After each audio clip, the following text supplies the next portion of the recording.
dalam pengelolaan keuangan nggak hanya budgeting ya teman-teman, tetapi juga ada aspek penting yaitu adalah tracking atau mencatat semua pengeluaran. Nah, jadi kita mau cerita tentang dua sisi dari budgeting.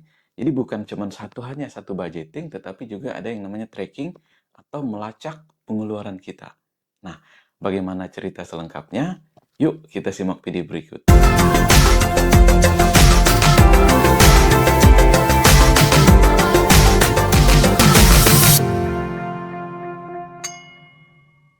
Nah, buat Anda yang baru gabung dalam catatan Daniel, kita membahas tentang keuangan, investasi, bisnis, maupun pengembangan diri atau hal-hal menarik yang kita ketahui atau tren terbaru. Nah, boleh banget nih buat Anda untuk subscribe jika Anda sesuai dengan topik-topik yang kita bahas dalam channel catatan Daniel. Budgeting, teman-teman, itu semacam perencanaan. Yang namanya perencanaan ini adalah awal. Nah, untuk mengetahui rencana kita ini tercapai atau tidak, itu perlu dilakukan yang namanya pencatatan dan evaluasi. Nah, kita mesti evaluasi anggaran kita. Apakah apa yang kita anggarkan ini tadi telah kita ikuti atau telah kita patuhi? Atau apakah kita telah disiplin terhadap anggaran ini tadi? Karena akan percuma teman-teman kita bikin anggaran, tapi kita tidak melakukan pencatatan terhadap pengeluaran atau tidak melakukan tracking terhadap biaya-biaya yang kita keluarkan dari penghasilan kita. Pincang dong. Nah, jadi gitu, pincang. Kita bikin anggaran, tapi sebelahnya kita nggak catat. Nah, jadi gitu teman-teman. Penting juga bagi kita untuk mencatat. Supaya kita tahu dan bisa mengevaluasi. Benar nggak kita udah mencapai 40% di sini? Ngevaluasinya kapan? Nah, evaluasinya bisa kita lakukan setelah bulan berakhir. Misalnya periodenya bulanan teman-teman. Lakukan evaluasi pada bulan ini setelah yang namanya periode itu berakhir. Jadi men-tracking ini bukan cuman pendapatan. Biaya juga kita harus tracking, kita harus catat. Kita harus catat pendapatan kita ini mengalir dari mana saja. Uang masuk teman-teman, cash flow-nya mesti kita catat. Demikian juga yang keluar, harus kita catat juga. Kemana-mana sih uang kita habis, kemana-mana uang kita dihabiskan. Bukannya yang produktif, justru malah konsumtif teman-teman. Nah, jadi itu dua kunci di dalam budgeting teman-teman. Ini yang merupakan segmen terkecil lagi dalam anggaran dan tracking biaya. Nah, sesimpel itu kita melakukan budgeting kemudian tracking. Jadi teman-teman harapan kita nggak berhenti pada budgeting, tapi lakukan juga tracking dan evaluasi. Nah teman-teman, jadi kita mesti paham bahwa apa yang kita lakukan di dalam keuangan kita atau di dalam personal finance, dalam kehidupan keuangan pribadi kita harus melacak cash flow. Nah, cash flow ini aliran kas. Nah, sederhananya adalah kita mesti melacak pendapatan dan pengeluaran kita. Jadi nggak cuman pendapatan yang kita tahu, tapi juga pengeluaran mesti kita tahu kemana-mana arahnya. Apakah sudah sesuai dengan anggaran kita? Lakukan evaluasi.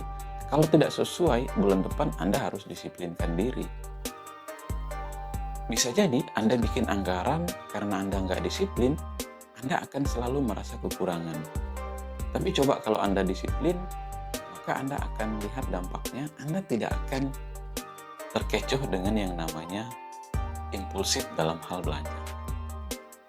Impulsif dalam hal belanja ini teman-teman bisa mengakibatkan kemiskinan secara struktural.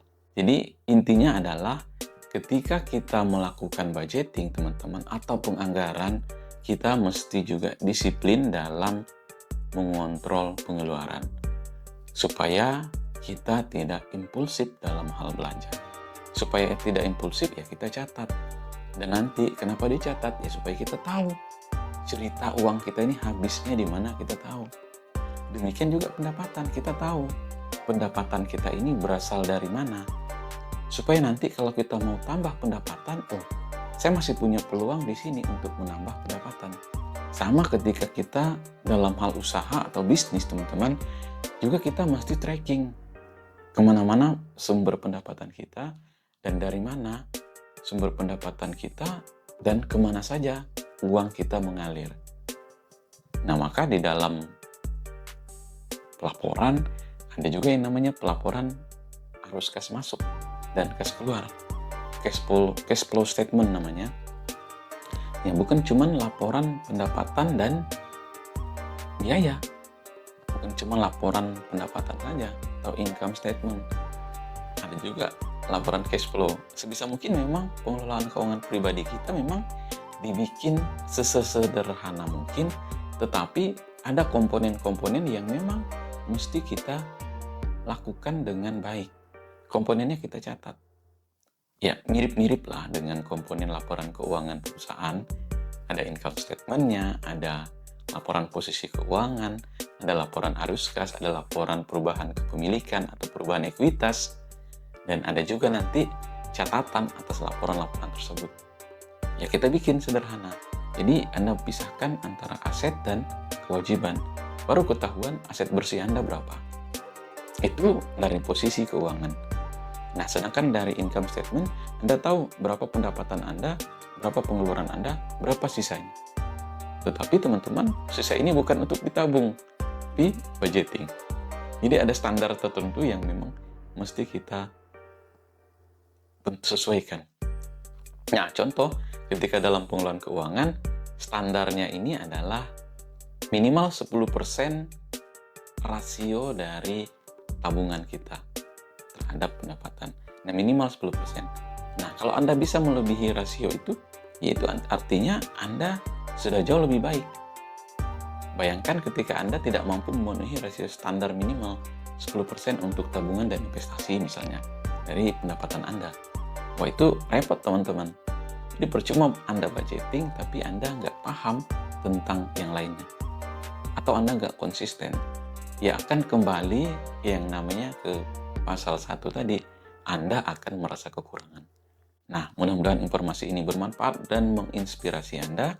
Jika Anda suka, Anda boleh like, share ke teman-teman Anda. Dan jika Anda suka dengan pembahasan di channel kami, silahkan tekan tombol subscribe atau berlangganan dan nyalakan lonceng notifikasi agar gak ketinggalan video terbaru dari kami. Saya Daniel dan salam satu frekuensi.